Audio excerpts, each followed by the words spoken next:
Well, the lots at NBC are probably not the most civil work environment, but if your office isn't the most fun and polite environment to work in, what can you do to change all of that? We're joined now by Mary Abbajay to get some tips that could have you smiling just a little bit more the next time you go to work.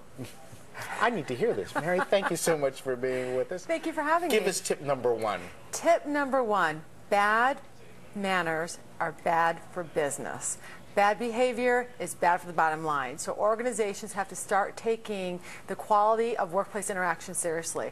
Rude and uncivil behavior is on the rise in America, and it's causing a problem for businesses. It really is. It really is. And you know, some people, especially bosses, think that raising the decibel level is how you motivate It's good. people. Or they might say, oh, that's just Roger. That's just the way he is. Well, the way Roger is might be great for Roger, but the workplace is a social environment, and it's not great for everybody else.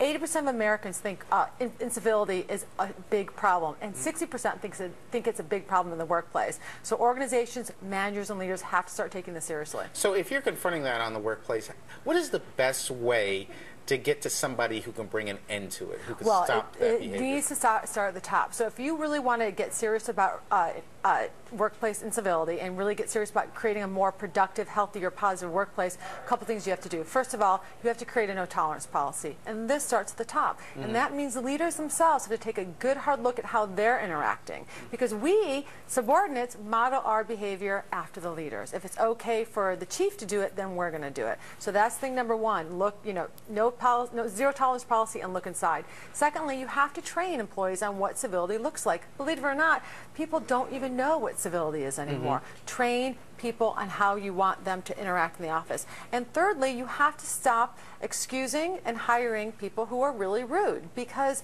even if they're a great performer, it's not helping the workplace. So that's what you need to do, and managers really have to start taking this seriously. But yes, you're right, Mary. What you're talking about, everything that you're talking about starts with the boss setting the tone. That's but right. if you're having a boss that sets the wrong tone or allows that, and you're in the workplace, how do you approach him in a way that you don't get in trouble or put your job in jeopardy? That's really difficult. That's really difficult. What you can do is, if you have an HR department, you can talk to the HR department about the climate that it's creating. You have to not just complain, but you have to say, here's what's going on. And HR departments have to start taking this seriously, as do the boss's boss. Because here's what happens. Places that have rampant incivility going on, they have higher tardiness, they have increased absenteeism, they have a lower work quality, they have people who are less engaged, less collaborative, and it's affecting the bottom line. So if it's really that bad, then you're either going to leave, and that's bad for business, or you're going to have to find someone there who can advocate for you. Are companies getting the message?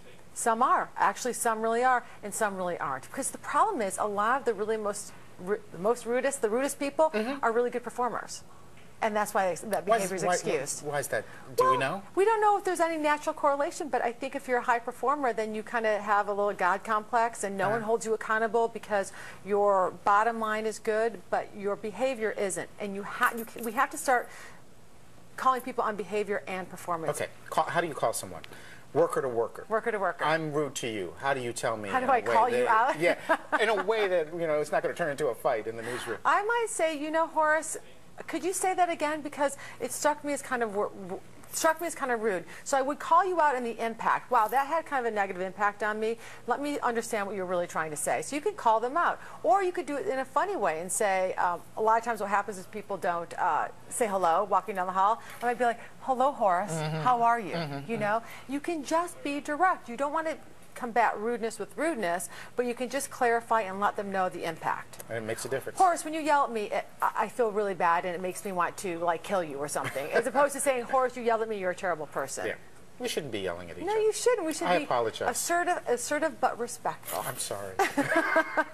Thank you so much, Mary.